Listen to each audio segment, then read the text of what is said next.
মাহেশের 630 বছরের উল্টো রথ দেখতে এলেন একাধিক নেতা নেত্রী থেকে সেলিব্রিটি। মাহেশের উল্টো রথে পুজো দিলেন বিজেপি রাজ্য সম্পাদক লকেট চট্টোপাধ্যায়। মাহেশের জগন্নাথ দর্শনে পুজো দিলেন কৌশানী মুখোপাধ্যায়। উল্টো রথ দেখতে এলেন চাঁদদানির বিধায়ক দিলাপ সিং। উল্টো রথ দেখতে এলেন চাঁদদানির বিধায়ক দিলাপ সিং। তিনি কি বলেছেন শোনাবো।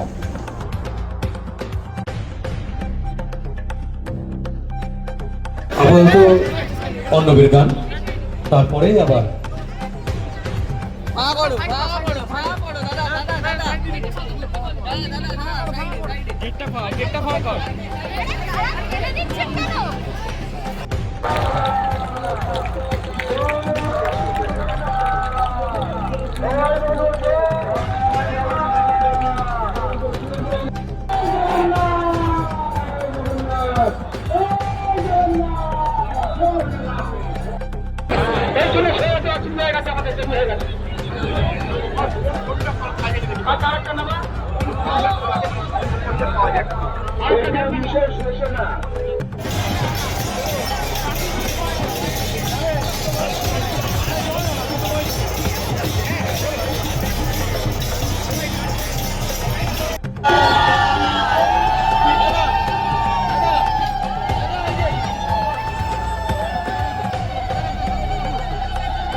ওইটা জগন্নাথকে বড় ছাড়ুন, মিডিয়ার লোক মিডিয়া এখানে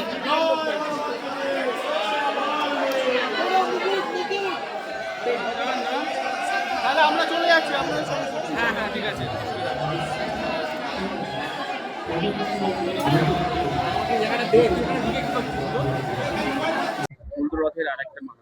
দেখুন, ঠাকুর ছাড়া তো সংসার চলে না। আর আজকে যখন ঠাকুরের উৎসব, তাহলে নিশ্চয়ই শ্রীরামপুরবাসী বা আশেপাশে যতগুলো বিধানসভা আছে সব জায়গার মানুষ আজকে উল্টো রথের দিনেও সেইভাবেই দুপুর থেকেই সব জমায়েত হয়েছেন। আর ভিড় তো এখন এতটাই হয়ে যাবে কি ভিড় সামলানো যায় না। কারণ কি আজকে মাসি বাড়ির থেকে ফিরে নিজের স্থানে আমাদের জগন্নাথ প্রভু সুভদ্রা আর বলরাম সবাই যাবেন। তো আজকে আমরাও এখানে উপস্থিত হয়েছি। আর যেভাবে এই 600 বছর ধরে এই যে এতদিন ধরে উৎসব পালন করা হচ্ছে আমাদের পশ্চিমবঙ্গ, আজকে পুরীর জগন্নাথ ঠাকুরকে নিয়ে আজকে আমাদের 600 বছরের উপরে হয়ে গেল। 630 বছর, ওই তাই বলছে 606 বছর, 630 বছর হলো। তো এটা মাইনে রাখা ইতিহাস আছে, একটা বড় ইতিহাস।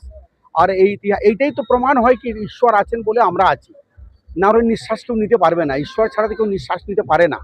ঈশ্বর আছেন, কিন্তু এবারেরটা 2026-এর এই যে উৎসবটা একটু অন্যরকম আছে। মানুষ অনেকটা মানে ফ্রিডম ফিল করছেন।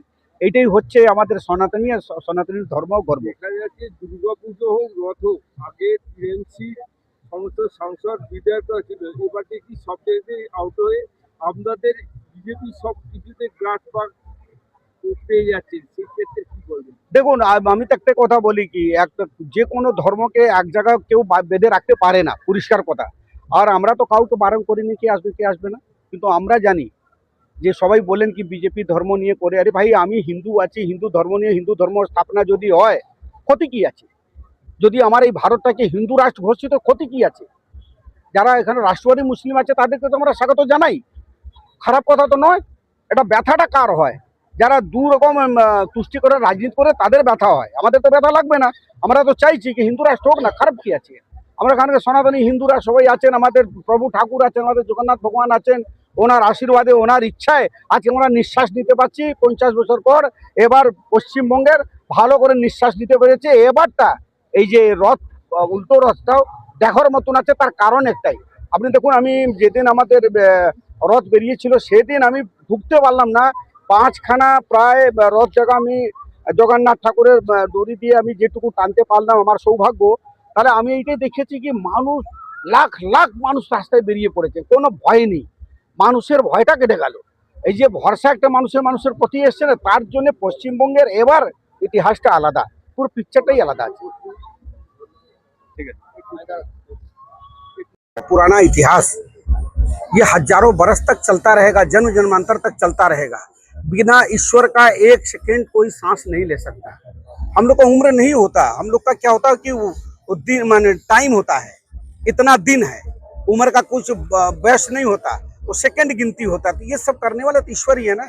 आज जिस तरह से हमारे पश्चिम बंगाल के जनता के अंदर में, श्रीरामपुर के जनता आवाम के अंदर में जिस तरह से जोश और ये सनातनी एक उमंग उमड़ा है, ये ऐतिहासिक है। और ये 2026 में नरेंद्र मोदी जी के नेतृत्व वाली सरकार के नेतृत्व में, स्वामी भट्टाचार्य जी और शुभेंदु अधिकारी के नेतृत्व में इस बार जिस तरह का ये धर्म को पालन किया जा रहा है, हमारे रथ यात्रा को आज उल्टा रथ है, इससे ये फील हो रहा है कि वास्तव में हिंदू कहीं न कहीं भयभीत थे, पहले चुपचाप बैठे थे, आज वो फ्री हो गए। तो सनातनियों का राज्य है, सनातनियों का देश है, इसमें आराम से सब अपना जीवन व्यतीत करेंगे। ईश्वर जो चाहेंगे सबका कल्याण हो, हम लेके चाहते हैं सबका कल्याण हो। दुर्गा पूजा हो, छठी पूजा हो, और पहले तृणमूल का सांसद या रहता था, संसद भी अभी तो रहता है। देखिए वो हम एक बात बोलना चाहेंगे कि पहले क्या था कि एक व्हिप जारी था, हर इंसान के ऊपर एक व्हिप जारी कर दी थी पिछली सरकार, तृणमूल सरकार। वो व्हिप के माध्यम से वो काम करते थे। अभी क्या फुल फ्रीडम है, कोई भी आए, कोई भी डोरी लगाए, कोई भी टान ले। पहले क्या था, कल्याण बाबू आएंगे तभी जो होगा, बाकी कोई नहीं घुसेगा। तो ईश्वर जो चाहेंगे वही होगा। जनता जाग गई, पूरा परिवर्तन हो गया, पिक्चर अलग हो गया। अभी छात्र आंदोलन दिल्ली में भी हो रहा है, बांग्ला में भी हो रहा है। एक छात्र आंदोलन के लिए क्या? देखिए छात्र तो उसमें कम है, उसमें छात्र तो कम है, ज्यादातर तो पार्टी अपनी रोटी सेक रही है। मैं नहीं, ये नहीं होनी चाहिए। एक्चुअल में छात्रों के साथ, छात्रों के प्रति अगर सिंपैथी किसी को है, देश के किसी भी पार्टी को अगर छात्रों के प्रति सिंपैथी है, तो उस चीज को लेकर के बैठे सदन में। उसके लिए सदन खुला हुआ है, विचार करने के लिए सदन में उसको आह्वान किया गया। अगर सदन में कोई बैठने के लिए तैयार नहीं हो रहा है, रास्ते में बैठ के पत्थरबाजी कर रहे हैं, तो हमारे छात्र का गलती नहीं है। ये जो विभिन्न तरह की पार्टियां हैं, ये वो राजनीति पका रहे हैं। लेकिन छात्र के साथ जो अन्याय होगा, वो अन्याय नहीं होने दिया जाएगा, चाहे उसके लिए जो भी करना पड़ेगा माननीय प्रधानमंत्री जी करेंगे। उसमें फांस हो रहा है, इस बार उसमें अभी आगे भी फांस हो रहा है, इस बार भी। नहीं, उसी पर हमारे माननीय प्रधानमंत्री जी ने बोले कि मैं उस पर बैठूंगा, और ये विचार होना चाहिए कि ये जो है लीक नहीं होना चाहिए। ये इस पे पुख्ता आगे की रणनीति ऐसी हो, दोबारा ये चीज ना हो। लेकिन इस पे जो राजनीति हो रही है, ये देश की बड़ी दुर्भाग्यपूर्ण बात है। राजनीति नहीं होनी चाहिए। तृणमूल 3 तरह से भाग हो गए, अगले में क्या होगा? तृणमूल तो है ही नहीं, अब कुछ नहीं, भाग नहीं हो गया। अब वो एक होता ना कि जैसे ये गिलास से जब पानी गिरेगा तो बिखर जाता है, फिर कुछ देर बाद आप देखेंगे तो पानी नहीं दिखेगा, वो मिट जाता है। तो तृणमूल इतिहास से मिट गया, तृणमूल खत्म हो गया। श्रीरामपुर आपका जो सांसद है, आपका भी अभी सांसद, वो देख रहा है पार्लियामेंट एक प्रोटेस्ट कर रहा है। और प्रोटेस्ट किया, वो तो बच्चों की तरह जाकर के महिलाओं से मारपीट कर रहे थे। अभी उनको बर्खास्त किया गया। उनका जो नेचर है और जो सिग्नेचर है किसी से छुपा हुआ नहीं है। मैं तो अपने शब्द को खराब नहीं करूंगा ना। पार्लियामेंट्री क्या होता है, वो एक पार्लियामेंट के सांसद होकर के पार्लियामेंट्री का मीनिंग उनको नहीं मालूम है, लेकिन मैं विधायक हूँ, मुझे पार्लियामेंट्री क्या होता है मुझे पता है। मैं अपने अश्लील भाषा को कभी यूज मुंह पे नहीं ला सकता, कारण ये बीजेपी का कल्चर नहीं है, ये तृणमूल वाला का कल्चर है कि वो अपने जबान को खराब करते हैं, पार्लियामेंट्री को भूल जाते हैं। संसदीय भाषा क्या होना चाहिए, ये कल्याण बनर्जी क्या, तृणमूल के किसी भी नेता को नहीं मालूम है कि संसदीय लैंग्वेज क्या होना चाहिए। हम लोग उस पर पूरा एकदम कायम रहते हैं। हम लोग आज शुभेंदु अधिकारी जी के सैनिक हैं। वो हमारे लीडर ऐसे हैं कि उनके नेतृत्व में हम लोग जो भी उनका आदेश होगा हम लोग उनके पथ मार्ग को ग्रहण करते हैं, उसी पर चलते हैं। हम सैल्यूट करते हैं कि हम लोग ऐसा मुख्यमंत्री ऐसा प्रधानमंत्री मिला हुआ है। মাহেশের পুনর্যাত্রা মহোৎসব সকাল 4:30টার সময় আমাদের ভোরবেলা মঙ্গলারতি হয়ে যাওয়ার পর আমাদের পূজা অর্চনা শুরু হয়ে গেছে। অগণিত ভক্তদের ঢল নেমেছে মাহেশে ওনাকে এক পলক দেখবার জন্য, পুজো দেবার জন্য। সকাল 8টার সময় প্রভুর ভোগ হয়ে গেছে। ভোগ খেয়ে উনি বাইরে চাতালে উনি দর্শনে বেরিয়েছে। দুপুর 2টোর সময় আমাদের শুভ সূচনা হয়েছে।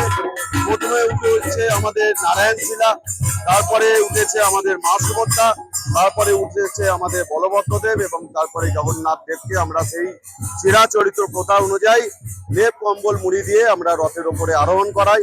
ওখানে চতুর্থ তলায় যে সিংহাসন আছে ওখানে পুষ্পমাল্যে ভূষিত করি, স্বর্ণ অলঙ্কারে ভূষিত করি, সোনার হাত কান মুকুট পরিয়ে দিই। উনি রাজা সেজে বসছেন, উনি আবার ওনার শ্রী মন্দিরে ফিরে যাচ্ছেন এবং ওখানে আমাদের আরতিও করা হয়। এবং আজকে অগণিত ভক্তদের জন্য আমরা প্রসাদ বিলিরও ব্যবস্থা করেছি। আমাদের মানবিক সরকার, সনাতনী সরকার, যে আমাদের মাননীয় মুখ্যমন্ত্রী শুভেন্দু অধিকারী মহাশয়ের তত্ত্বাবধানে যে আজকে আমাদের সহযোগিতার হাত বাড়িয়ে দিয়েছে, তাই জন্য আজকে আমরা সোজারত আমরা অগণিত ভক্তদের প্রসাদ বিলি করেছি এবং আজকের দিনও প্রসাদ বিলি করেছি।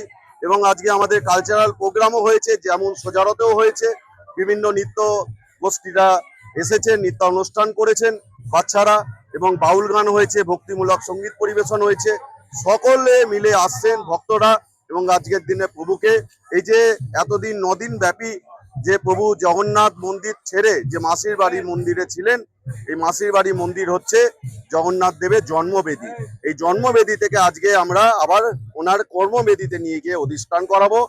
ওখানে আবার রাত্রির বেলা আমরা পুষ্পমাল্যে ভূষিত করব, সোনার রাজবেশ পরিয়ে দিয়ে আবার ওনাকে সেই রত্নবেদী, যেটা আমাদের জগন্নাথ দেবের যে কর্মবেদী, রত্নবেদীতে 1000 শালগ্রাম শিলার ওপর সেই রত্নবেদীতে আবার আমরা জগন্নাথ দেবকে অধিষ্ঠান করাবো। জয় জগন্নাথ।